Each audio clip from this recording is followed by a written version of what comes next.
तो आज हम फिर एसएसटी में देखो, एसएसटी में आप लोगों को बहुत ही अच्छा टॉपिक, ये क्लास 10 के क्लास 10 में आपको मैं बता दूं, एसएसटी में ये भूगोल है, ज्योग्राफी,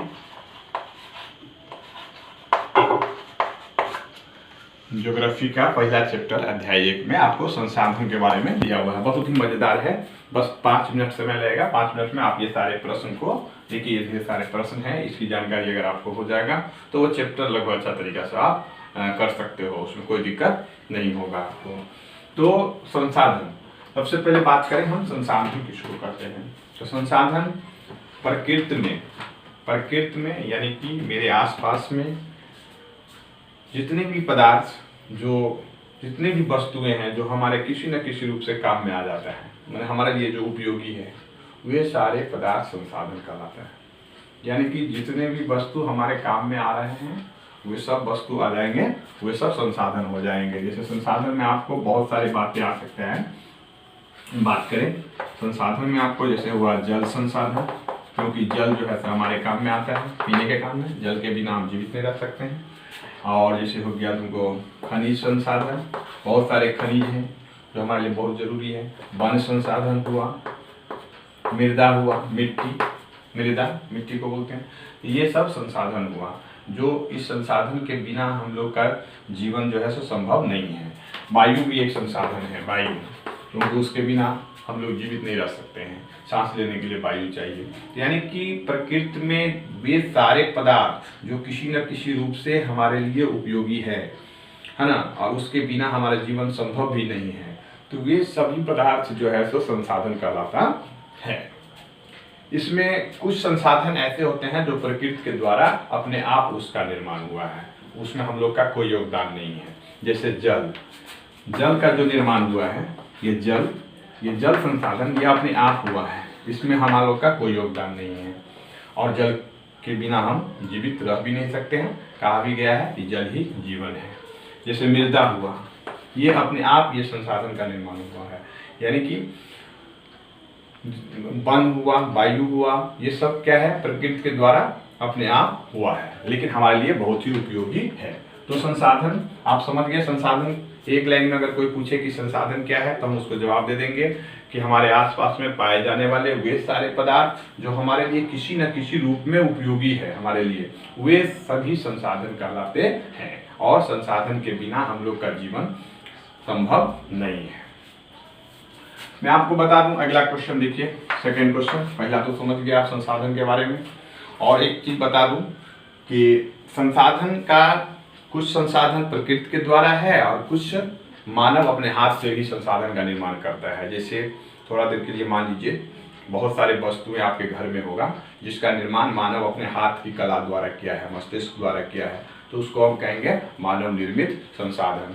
और कुछ संसाधन ऐसा है जिसको मानव ने कुछ नहीं किया, वो अपने आप प्रकृति के द्वारा आया है, तो वे प्राकृतिक संसाधन। यानी कि दो प्रकार के संसाधन देखे आपने, एक प्राकृतिक संसाधन, ठीक है, और दूसरा क्या हुआ, मानव निर्मित, जिसको मानव ने बनाया है, ठीक है।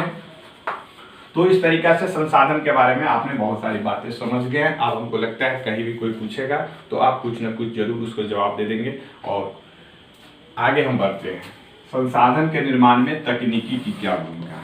सेकंड क्वेश्चन देखिए, संसाधन के निर्माण में तकनीकी की क्या भूमिका है, ठीक है। तो संसाधन के निर्माण में तकनीकी, आज बहुत सारे संसाधन ऐसे हैं जो मानव ने अपने हाथ की कला और मस्तिष्क का प्रयोग करके उसका निर्माण किया है। जैसे आप लोग चढ़ने के लिए साइकिल पे चढ़ते हो, मोटरसाइकिल पे चढ़ते हो, कभी सोचे हो कि जो साइकिल पे तुम अभी चढ़ रहे हो एक समय में वह एक सिर्फ लोहा था, मिट्टी के अंदर कहीं पड़ा हुआ था, लोहा खनिज के रूप में था, लेकिन मानव ने क्या किया, आज उसको वहां से लाया और अपने तकनीकी का प्रयोग किया, हाथ का प्रयोग किया, दिमाग का प्रयोग किया, और उस लोहा से बना दिया साइकिल, मोटरसाइकिल, रेलगाड़ी, तरह तरह के सामान उसने बना दिया। तो इस प्रकार हम कह सकते हैं कि जब तक वो लोहा पड़ा हुआ था तो उस लोहा का तो कोई उपयोग नहीं हो रहा था, तो कोई उपयोग नहीं हो रहा था तो हम उसको संसाधन नहीं कहेंगे। एक बात और समझ लीजिए, जब तक हम उसका उपयोग में नहीं ले आवेंगे तब तक वो संसाधन नहीं होगा। लेकिन आज उसी लोहा को रंग रूप दे करके तरह तरह के मशीन, तरह तरह के वाहन, तरह तरह के यातायात के सामग्री, साइकिल, मोटरसाइकिल, कार बना दिया गया। आज उसका उपयोग होने लगा तो फिर वो संसाधन हो गया। तो इस प्रकार हम कह सकते हैं कि संसाधन के निर्माण में तकनीकी की बहुत बड़ी भूमिका है। इसको और दूसरी तरीका से भी आप समझ लीजिए कि तकनीकी इतनी बड़ी चीज है कि अभी जापान देश का नाम आप सुने होंगे। जापान देश जो है से आज एक सुखी संपन्न देश में गिना जाता है, जबकि जापान के पास खेती करने के लिए कृषि योग्य जमीन का बहुत अभाव है। लेकिन आज वो सिर्फ तकनीकी के बल पे जो है, उसके पास तकनीकी इतना ज़्यादा, यानी हाथ की कला इतना ज़्यादा है उसके पास, मस्तिष्क इतना ज़्यादा है, जिसके कारण आज वह अमीर देशों में उसकी गिनती होती है, वो सिर्फ तकनीकी के वजह से। तो हम इस उदाहरण भी हम इसमें दे सकते हैं, जब ये कोई क्वेश्चन पूछे तो उसके जवाब में हम ये जापान का भी उदाहरण दे सकते हैं, जिससे पूरा क्लियर हो रहा है कि संसाधन के निर्माण में तकनीकी की बहुत बड़ी भूमिका है। अब तीसरा क्वेश्चन है, मानव संसाधन एक महत्वपूर्ण संसाधन है क्यों? देखिए बात करें तीसरा प्रश्न, ये भी बड़ा महत्वपूर्ण है। मानव संसाधन एक महत्वपूर्ण संसाधन है क्यों? मानव माने मनुष्य, हम लोग भी एक संसाधन है, पता होगा। तो कहा गया है कि मानव जो है से एक महत्वपूर्ण संसाधन है।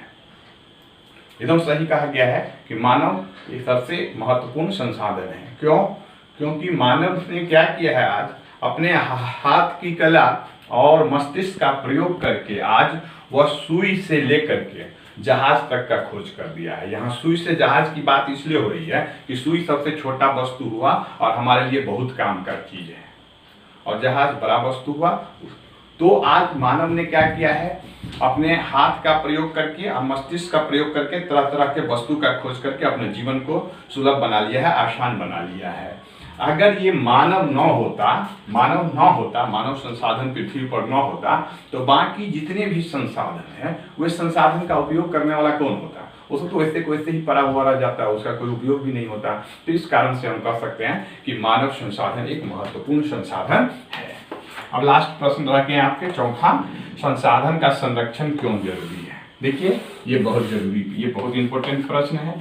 चाहेंगे तो लंबा चौड़ा लिख सकते हैं, लेकिन हम थोड़ा सा समझाएंगे, बाद में फिर इसको कभी दोबारा भी समझाएंगे। संसाधन का संरक्षण, संरक्षण माने होता है बचाव या सुरक्षा। देखिए पृथ्वी पर कुछ संसाधन ऐसे हैं जिसका संरक्षण बहुत जरूरी है, जैसे जल। जानते हैं जल का संरक्षण यानी कि जल का बचाव क्यों जरूरी है? बहुत जरूरी है। एक जमाना था जो बहुत तरह के लोग जल को पीने के उपयोग करता था, जैसे तालाब का जल भी साफ हुआ करता था, स्वच्छ हुआ करता था, लोग तालाब के जल पी लेते थे।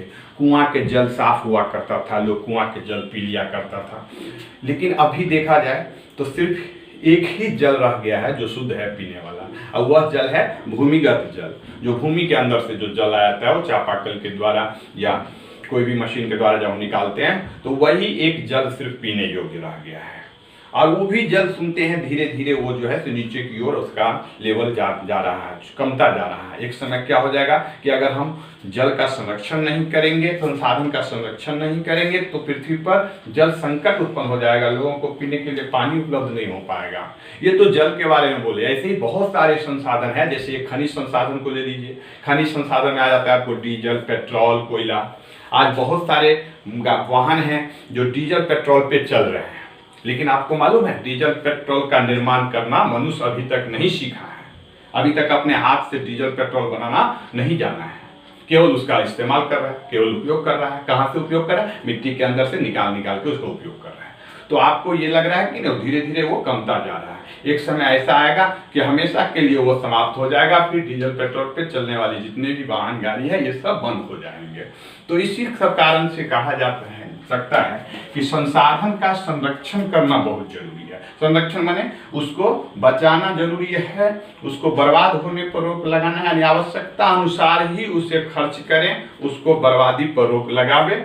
इस प्रकार हम कह सकते हैं कि संसाधन का संरक्षण करके हम अपने जीवन को लंबा बना सकते हैं। अगर हम संसाधन का संरक्षण नहीं करेंगे तो एक समय में इसके अभाव में हमको बहुत सारी समस्याओं का झेलना पड़ेगा। तो ये रहा नन्हू आप लोगों को पहला चैप्टर था ज्योग्राफी से, भूगोल से संसाधन चैप्टर, जिसके बारे में मैंने आपको ढेर सारी बात आपको बोला। इससे आगे भी फिर इससे आगे बताते रहेंगे। तब तक के लिए धन्यवाद।